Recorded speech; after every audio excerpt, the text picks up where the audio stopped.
Mama.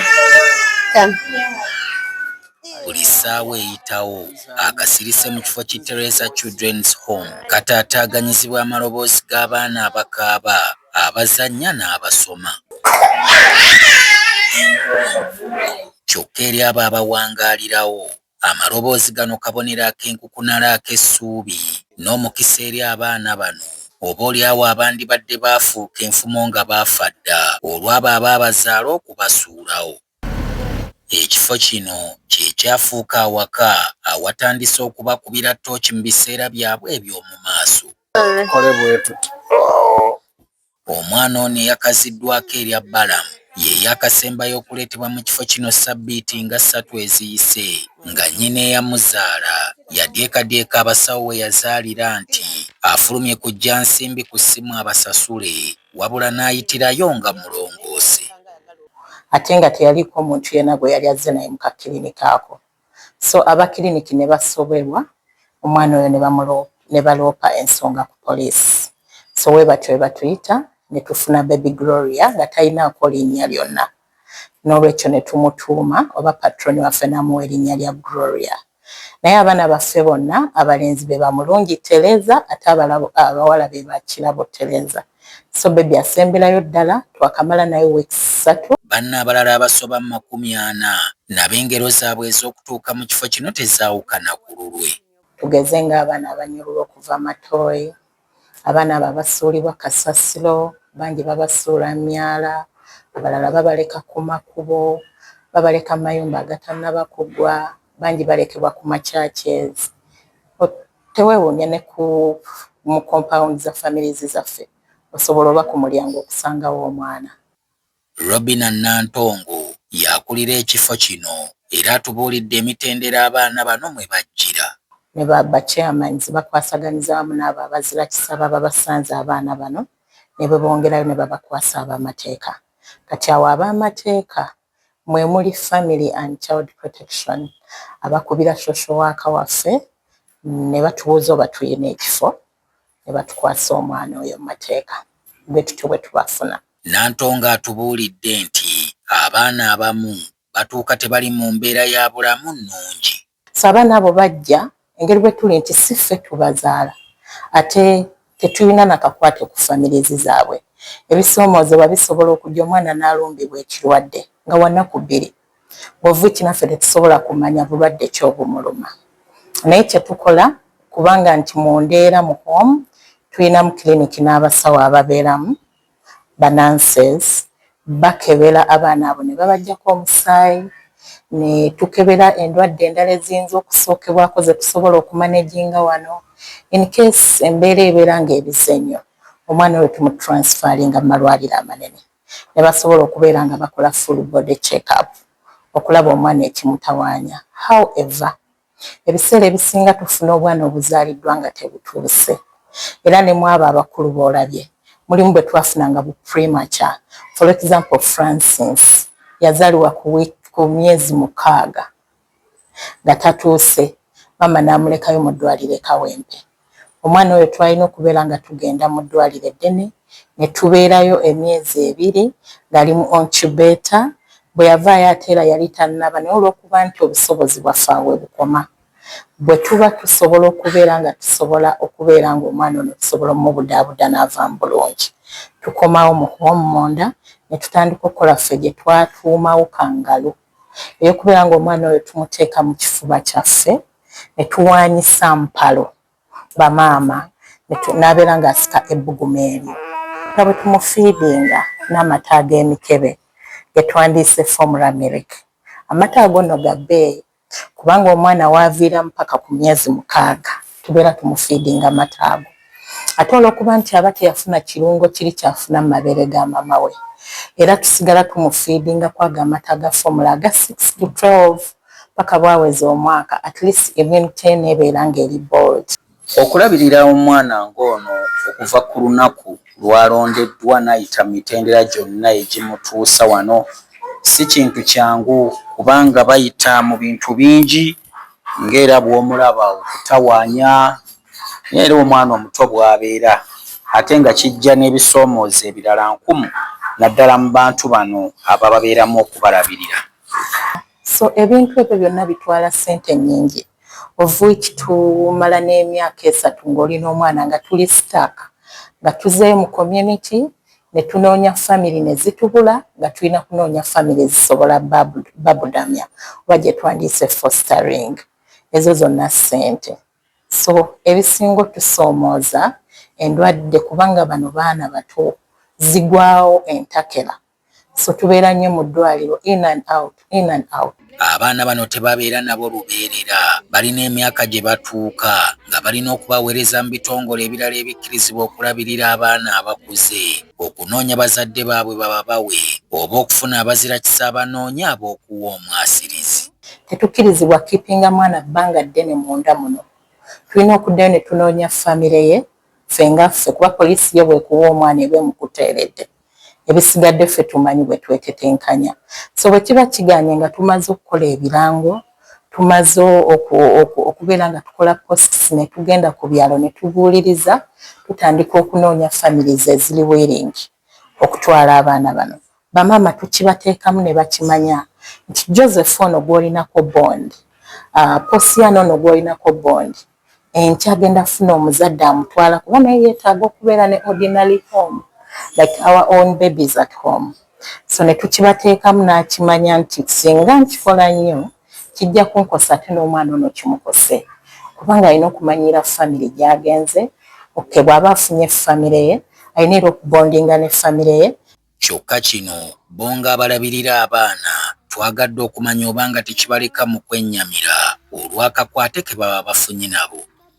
Management nga yo etuteerayo emisomo oba gye twandiise empowerments, okubeera nga batuleetera abakugu ba counselors, ate era ne patroni waffe kubeera nti era omukansula abudaabuda abantu era naye atuwa emisomo egyo n'atubudaabuda bwe tuyinza okuva mu kwennyamira okwo singa omwana oyo aba atuggiddwako mu mikono gyaffe. Ate era naffe abamenejinga bamaama tubeera entakera tetukowa bagamba nti abaana bano bonna betaaga omukwano nga gwa kyenkanyi, okubeera nga tofuna attachment oba bond eri too much eri extreme ku mwana omu, kubanga abaana bano wadde tubabeera nabo era tubabudaabuda, at the end of the day si baffe. Ebusukka kkubo we wali yafeesi ezitwala ekitongole kino, ng'era eno waliyo n'ebbeeka eri eno gye batutegeezezza nti ekolerwamu emigaati egigabibwa ku bwereere eri abantu abatalina kyakuzza eri mumwa. Tukola buli wiiki, buli lunaku tukola emigaati banizi 5 gye tusupplyinga ne tuwa agamaka okugeza nga Nsambya Babies Home, tuyina Busega Missionaries of the Poor, tuyina Bakateyamba e Nalukolongo. So buli lunaku tubekinga emigaati 5 gye twalira homes ezo, era wiiki weggwayo ne tuddamu cycle yaffe. Obuweereza bw'ekitongole kino bwatandikibwawo Omusaseredoti Raymond Kalanzeyo mu myaka gya 2018 era ng'agamba nti kyalinga kirooto kye okukoppa enkola y'omunaani Omukatuliki eyayitibwanga Maama Teresa Gonzebo Shasui owe Calcutta eyawaayo obulamu bwe bwonna okulabirira abawejjere. I met Mother Teresa when I was still a young boy, visiting orphanages run by her, and on that time she came and visited us, visited the orphanage, and I also came to visit as a young boy, bringing some of my clothes, soap, sugar, and together with my classmates. But she singled me out among many and took my hand and said, "Young man, whenever you do something, remember your 5 fingers. I did it for Jesus." From that time, I always feel her hands by me. And I carried that to myself until I reached the Pearl of Africa. And I found that her message really matters here in Uganda, as many children deserves a rescue. And so I'm happy that for the last 8 years, I've been doing this work with our Ugandan people. Atubuulidde nti talina kitongole kirala kyonna wabweru wa Uganda kimudduukirira na buyambi, wabula bannayuganda be yeekutteko. We started this NGO. We believe that we should not be dependent on any foreign funds. And for the last 8 years, we have been surviving with Ugandan funders. And I tell you, what has attracted me to even become a Ugandan citizen myself is the extreme generosity of our people. And up to this time, I can say I have proven that to be very true. Mu bifo byombi ensambya ne Najjanankumbi ekitongole kino gye kirina amatabi watera okutegekebwayo okusaba n'okubudaabuda ekiyambye ennyo ekitongole okutunda ebigendererwa byakyo eri abazzi ababakwatirwa ekisa ne babatonera. Bwe weetooloola ebifo byombi n'obibunya amaaso kyeraga lwatu nti biteereddwamu ensimbi nnyingi okubituusa we biri.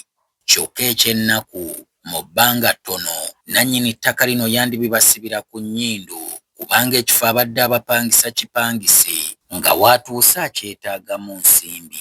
Susan Kirabo Mukiibi nga mukyala musuubuzi y'omu ku bannakyewa batuula ku kakiiko akaddukanya Teresa Ministries era atubuulidde nga bwe bagguddewo ekikwekweto kye baatumye Operation Rescue Teresa Children's Center. Nga August 17 tuweereddwa time eyo nannyini kifo otwanga raises 75% of the 400 million that we are supposed to raise. At least tufuneko 75% tulenga tukwatako ekitundu ekyo ne tukimuwa okulaba nti atulabe nti tuli serious twetaaga ekifo. Kyokka nga bwe banoonya ezo bakyalina okusigala nga banoonyezi balabirira beppo n'okusasula abakozi. Because mubaamu ebyokuba nga twagala okulisa abaana, twagala okuba nga tusasula abakola abayambako okulabirira abaana bano, okubalabirira, okusasula bills zonna tufuna okusomeza. Naye ettaka bannakyewa bano lye bagezaako okutaasa liweza decimals 21 era nga ekifo nga bw'okirengera kirabirira abaana abasoba mu 40. Singa ebintu bisoba omuntu omulala n'agula ekifo kino nga si bo, kiba kitegeeza nti ebiseera by'abaana bano eby'omu maaso biri mu katyabaga, so nga n'abantu ababadde babeeyambisa mu kitundu kino kyonna naddala ekyansambya ne Makindye okuba nga balonda abaana ne babaleetawo okubeera nga balabirirwa bajja kuba balekeddwa okusoomozebwa ku wa watuufu we bateekeddwa okutwala abaana bano okufuna omwasirizi. Tuli bakkiriza tetusuubira kubanga tugenda kulozinga ekifo kino. Tubaddewo mu kusaba, tuyimiridde mu kusaba ne patron waffe Father Raymond Kalanzi ne tiimu zonna eza Friends of Charity tuyimiriddewo mu kusaba ate tubadde very active okuba nga tukuba omulanga tukuŋŋaanya ssente. So tetusuubira kuba that we are going to lose this place. Father Raymond Kalanzi atubuulidde enteekateeka z'ekifo singa kimala ne kibaddamu 5.